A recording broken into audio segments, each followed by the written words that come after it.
வணக்கம். இது ஒரு ஆழமான அலசல். இன்னைக்கு நாம ஒரு முக்கியமான, அதே சமயம் கொஞ்சம் சர்ச்சைக்குரிய விஷயத்தை கையில் எடுத்திருக்கோம். ஈவே ராமசாமி பெரியார்.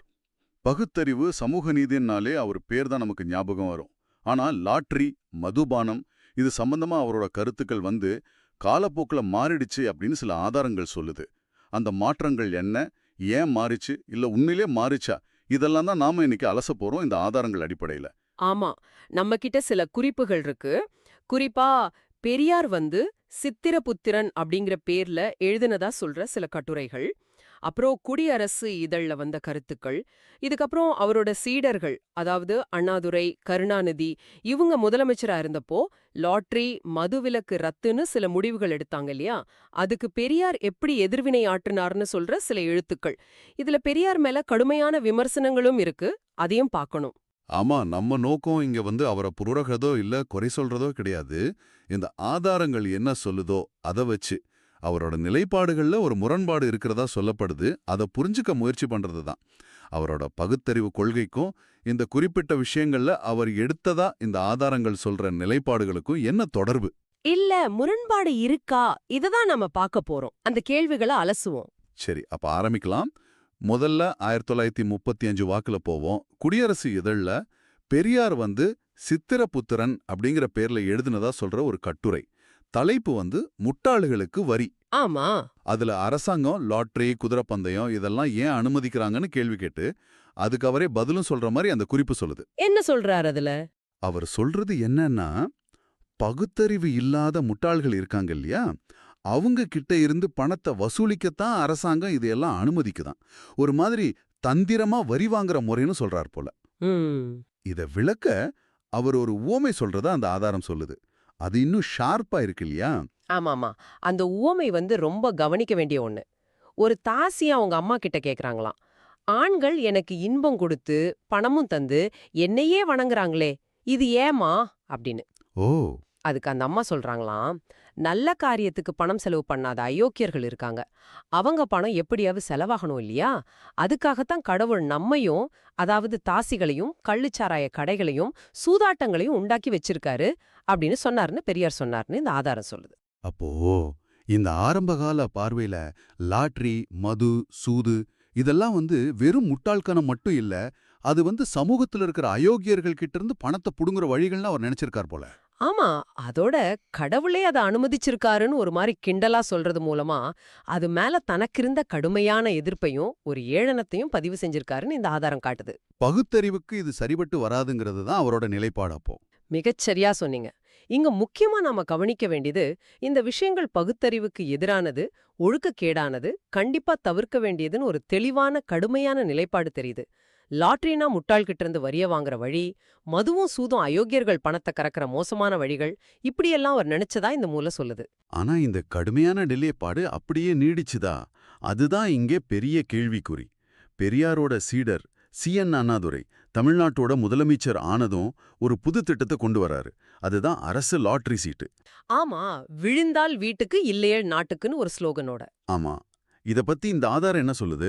ஆரம்பத்துல முட்டாள்களுக்கு வரி, அயோக்கியர் செயல்னு பயங்கரமா திட்டின பெரியார், தன் அரசியல் வாரிசு மாதிரி இருந்த அண்ணாதுரை அதை கொண்டு வந்தப்ப என்ன செஞ்சாரு? ம். இந்த குறிப்புகள் படி அவர் அதை கண்டிக்கவே இல்லையாம். அப்படியா? என்ன சொன்னதா சொல்றாங்க? அதுதான், எனக்கு என்ன மயிர் போச்சு அப்படிங்கிற மாதிரி ஒரு அலட்சியமா இருந்துட்டாருன்னு இந்த மூலம் ரொம்ப கடுமையா விமர்சிக்குது. ஓஹோ, இதுதான் இந்த முரண்பாடுன்னு சுட்டிக்காட்டுறாங்களா? ஆமா, பகுத்தறிவு இயக்கம் பகுத்தறிவாளர்கள் ஆட்சிக்கு வந்ததும் தாங்களே முட்டாள்தனம்னு சொன்ன ஒரு திட்டத்தை கொண்டு வராங்க. அத அந்த இயக்க தலைவரே கண்டிக்காம இருக்காரு. இதை எப்படி புரிஞ்சுக்கிறது? இது கொள்கை உறுதியா இல்லையா? இல்ல அரசியல் காரணமா? இல்ல தனிப்பட்ட பாசமா? இந்த கேள்விகள தான் அந்த மூலம் எழுப்புது. அந்த ஆதாரம் இன்னும் ஒரு படி மேல போது. அண்ணாதுரை லாட்டரி கடைகளை திறந்தப்போ பகுத்தறிவே செத்து போச்சுன்னும், இத கண்டிக்காததுனால பெரியாரோட தார்மீக உணர்வே கேள்விக்குறியாகுதுன்னு அது வாதிடுது. ம். இது உண்மையிலே யோசிக்க வைக்குது. ஆரம்பத்துல சொன்ன கருத்துக்கும் பிற்காலத்துல அவர் காட்டுனதா சொல்ற அந்த அமைதிக்கும் நடுவுல இவ்ளோ பெரிய வித்தியாசம் இருக்க முடியுமா? அவர் ஏன் அமைதியா இருந்தாருன்னு இந்த ஆதாரம் ஏதாவது காரணம் சொல்லுதா? இல்ல. இந்த ஆதாரம் அவர் ஏன் அமைதியா இருந்தாருன்னு காரணம்லாம் ஆராயல. அந்த அமைதியே ஒரு பெரிய முரண்பாடு, அது ஒரு தார்மீக சரிவுன்னு தான் வாதிடுது. ஆரம்பத்துல எத்தனை முட்டாள் இருக்கான்னு கணக்கெடுக்க இந்த லாட்டரி உதவும் கிண்டல் பண்ணவரு தான் சீடர் அதையே செஞ்சப்ப அமைதியா இருந்தது ஏன்? இந்த கேள்விய மட்டும் கேட்டு அது ஒரு கொள்கை மீறலா காட்டுது. இது அண்ணாதுரை மேல இருந்த பாசமாவோ அரசியல் காரணமாவோ இருக்கலாம்னு நாம வேணா யோசிக்கலாம். ஆனா மூலத்தோட நோக்கம் அந்த முரண்பாட்டை காட்டுறதுதான். சரி, இது லாட்டரி விஷயம். அடுத்து இதே மாதிரி இன்னொரு சம்பவத்தையும் இந்த ஆதாரம் சொல்லுது. அது மதுவிலக்கு சம்பந்தப்பட்டது. பெரியாரோட இன்னொரு முக்கியமான சீடர் மு. கருணாநிதி. அவர் முதலமைச்சரா இருந்தப்போ தமிழ்நாட்டுல மதுவிலக்கு ரத்து செஞ்சு சாராய கடைகளை திறந்தாங்க. ஆமா, நாம முன்னாடியே பார்த்தோமே, பெரியாரோட அந்த ஆரம்ப கால உமையில கள்ளுச்சாராயம்ங்கிறது அயோக்கியர்கள் பணம் செலவழிக்கிற ஒரு மோசமான வழியா சொல்லப்பட்டுச்சு.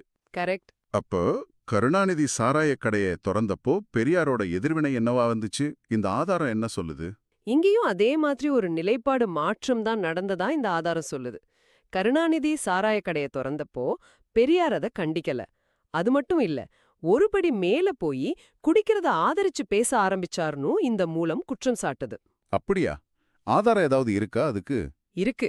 1972ல வே. ஆணைமுத்து தொகுத்த பெரியார் ஈவேராவின் சிந்தனைகள்னு ஒரு நூல் இருக்கு. அதுல ஒரு நேர்காணல ஆதாரமா காட்டுறாங்க. அந்த நேர்காணல் அப்படி என்ன சொல்லியிருக்காரு? கேட்கவே ஆச்சரியமா இருக்கே. ஆமா, எனக்கும் அப்படிதான் இருந்துச்சு. அந்த நேர்காணல்ல பெரியார் குடிச்சு செத்தவங்க எவ்வளவு பேர் அப்படின்னு கேட்டு குடிக்கிறது ஒன்னும் பெரிய ஆபத்து இல்லங்கிற மாதிரி பேசியிருக்காராம். அப்புறம் சனங்க சோம்பேறியாய் ஆனதற்கு காரணமே மது ஒழிப்பு தான்னும். என்னது? மது ஒழிப்புனாலதான் சோம்பேறி ஆனாங்களா? ஆமா, அப்படின்னும் சினிமாக்கு போறதை விட இது நல்லதுதானோ சொன்னதா இந்த ஆதாரம் மேற்கோள் காட்டுது. அடேங்கப்பா. இது ஆரம்பத்துல அயோக்கியர்கள்னு மறைமுகமா சொன்னதுக்கு அப்படியே நேர் எதிரா இருக்குங்களா? நம்பவே முடியல.